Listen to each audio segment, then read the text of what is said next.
Thank you so much to anybody who has. To anybody who hasn't yet today, if you can, it is a program where if you go to our gift shop or restaurant, you'll be asked if you would like to round up to the nearest dollar. If you say yes, then the rest of your change goes directly to conservation projects.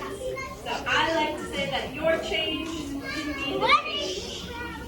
Now I want you to remember round up for conservation before we bring an elephant out here. So I would love to start us out with a chant. Do we think we can do it?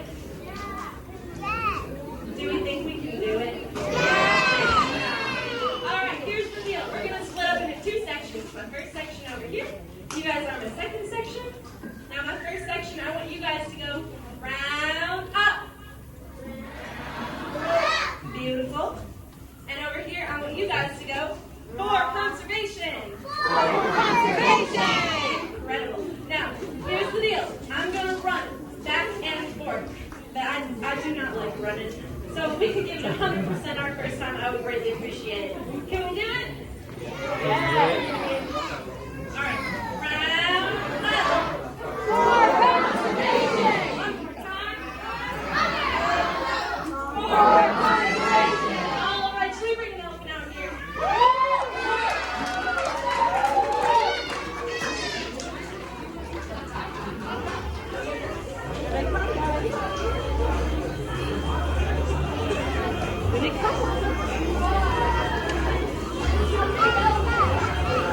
Back in Philly, we be out in the park. I play for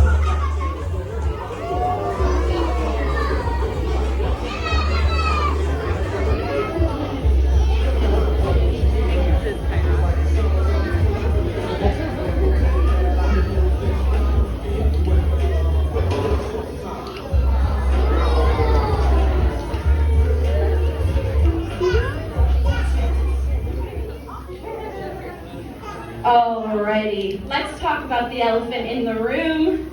Joining us here today is Kairabi. Can we say hi, Kairabi? Hi. And training here today is Alina. Can we say hi, Alina? Hi.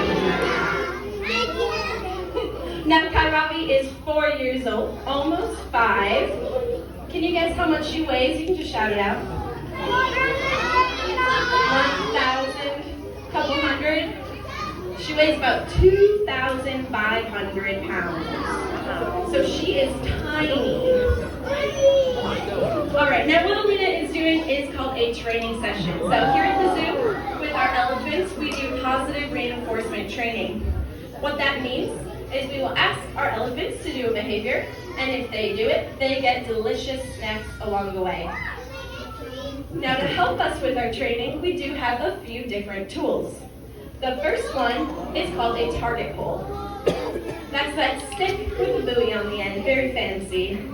Now the target pole helps us ask for different parts of our elephant's bodies.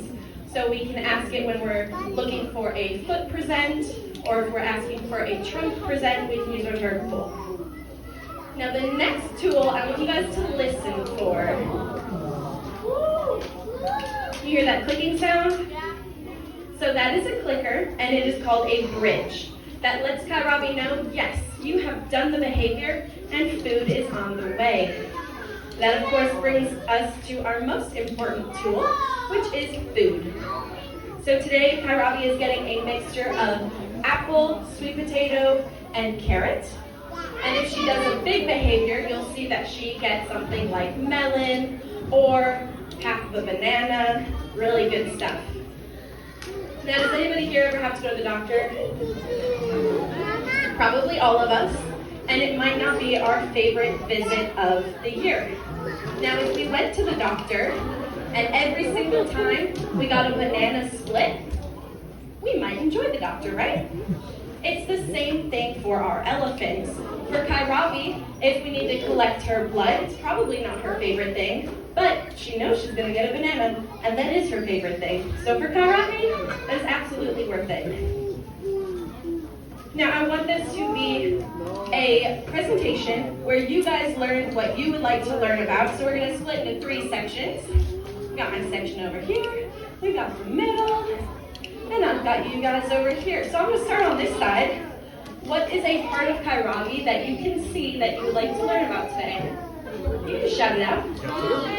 I heard trunk first. Now, Kairabi's trunk is, of course, her nose, and she has an excellent sense of smell. Does anybody here have pets at home? So Kairabi can smell your pets just from the clothes that you've worn to the zoo today.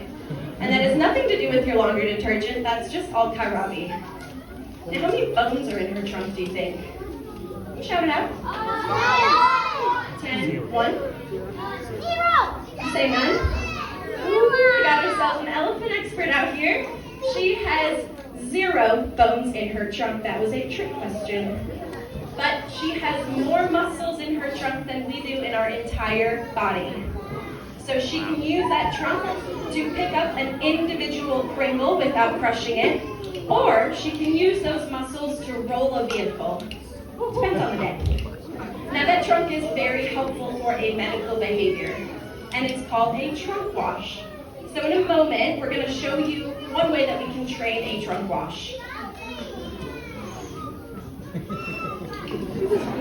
Now I think that Kairabi is a musical genius, but it is a very functional and important behavior. We need to be able to train Kairabi to blow, and this is why. A trunk wash is where we will put saline solution down their trunk, and then we'll ask them to do that blow behavior into a bag. Now what that gives us is a delicious nut sample. Now I know it's not summer anymore, but is everybody staying hydrated? Does anybody need water? Because we have some. You need some water? You don't want it. I'm just kidding. Now that trunk wash gives us lots of really important information about what is going on inside of our elephants. So we can test for tuberculosis, but we can also monitor that disease I talked about earlier, elephant herpes virus. All right, my middle section. What is a part of Kairabi that you can see that you would like to learn about today? Ears? Okay, I heard ears. So they obviously have 2 gorgeous ears. Now Asian elephants have much smaller ears than African elephants. And I think that their ears have a really cool function to them. Their ears can actually help them cool down. Now there's a couple different ways that they do that. One is just by flapping their ears. Can we give her a round of applause? Because that's a pretty new behavior.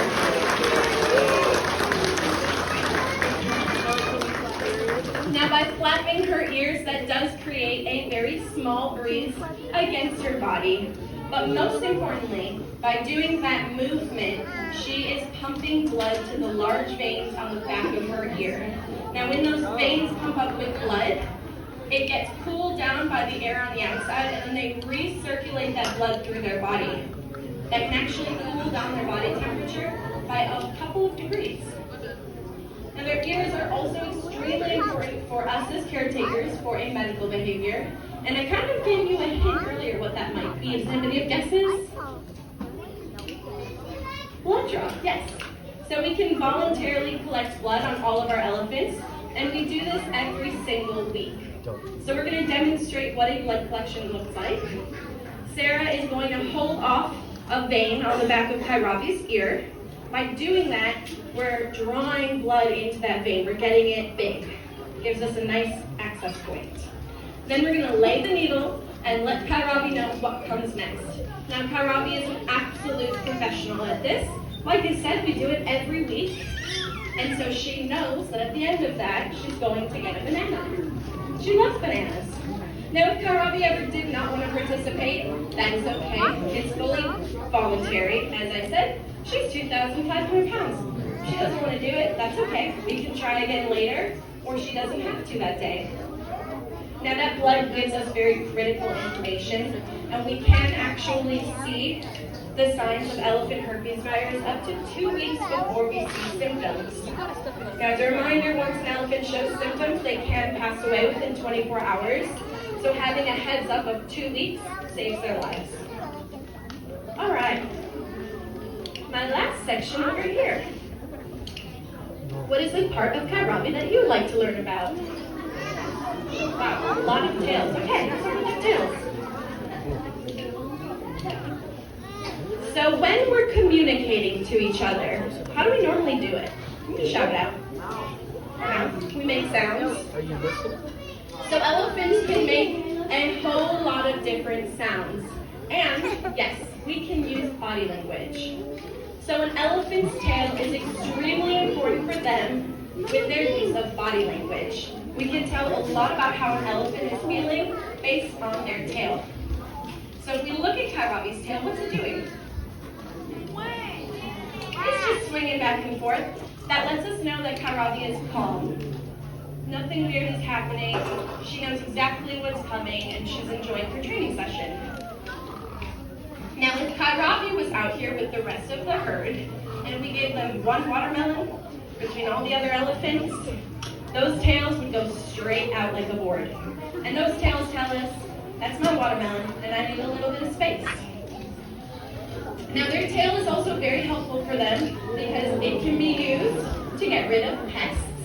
So their back end is the only part of their body that their trunks cannot reach. So they can use those tails to get rid of any type of bugs. We can also use their tail for a different medical behavior. So if we ever monitor our blood pressure, humans have a normal range. Elephants are a little bit different, where individual elephants have a different healthy range.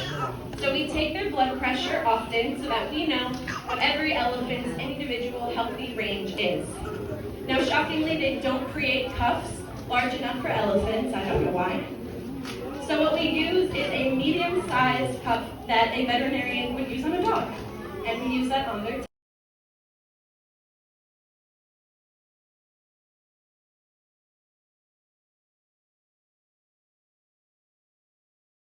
One, we call these our stepping stones. I want you to look at her trunk. What's it doing? Just dragging in front of her. So elephants cannot see directly beneath their feet. And so on our stepping stones, you'll see our elephants will tap each stone with their trunk, which lets them know where their footing is. Now she'll also do it on our balance beam. But she's also, most importantly, listening to Alina throughout her training, because Alina is giving her a lot of information of where to walk. Now Kairavi is going to demonstrate what I think is the best part of exercise, which is the end. Now if you guys want to give her a big round of applause.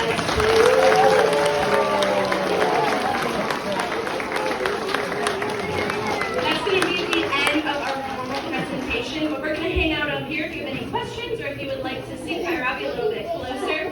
We would love to chat to you about elephants. Thank you for joining us here today, and please do round up for conservation.